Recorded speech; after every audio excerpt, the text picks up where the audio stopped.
Guys recent గా ఒక story చదివాను ఇన్స్టాగ్రామ్ లో. అదేంటంటే మాస్టర్స్ కి కొత్తగా ఒక స్టూడెంట్ వచ్చాడు.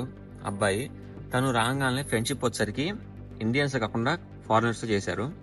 అయితే మొత్తం ఫోర్ మెంబర్స్ వాళ్ళు, ఒక అమ్మాయి, ఇద్దరు అబ్బాయిలు, మొత్తం 3 బాయ్స్ 1 గర్ల్.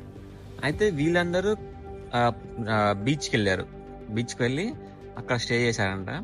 అయితే నైట్ వీళ్ళు ఫుల్ గా తాగేసి అందరు గ్యాంగ్ బ్యాంగ్ చేసుకున్నారంట, గ్రూప్ సెక్స్ చేసుకున్నారంట. అండ్ దెన్ తర్వాత మార్నింగ్ లేచేసరికి ఈ అబ్బాయి చుట్టుపక్కల ఫారినర్స్ ఎవరు లేరంట. వెళ్ళి చూస్తే ఎక్కడ కనపడలేదంట బయట కూడా. సర్లే అని చెప్పి వాష్రూమ్కి వెళ్తే అంట, వాష్రూమ్ లో తీయంగానే అద్దం పైన ఒకటి రాస్తుంది. అది చూడంగానే అబ్బాయికి షివర్ అయిపోయాడు లిటరల్ గా. అయితే అద్దం పైన ఏముందంటే welcome to the AIDS club అని రాసింది. ఆ అబ్బాయికి వెంటనే ఇంకెళ్ళి టెస్ట్ చేయించుకుంటే అబ్బాయి కూడా 1 వీక్ అని టెస్ట్ చేయించుకుని 1 వీక్ రిజల్ట్స్ వచ్చినాయంట. అబ్బాయి కూడా పాజిటివ్ వచ్చిందంట. అమ్మో, నాకైతే ఆ స్టోరీ చదివేటప్పుడు వెనకాల ఒన్నులో వణుకు పుట్టింది నాకైతే, మామూలుగా కాదు. మీరు కూడా జాగ్రత్తగా ఉండండి, కరువు పడకండి. ఫస్ట్ కరువు ఉండకండి, దొరికిందే కదా అని వేసుకుంటే అది మ్యాటర్.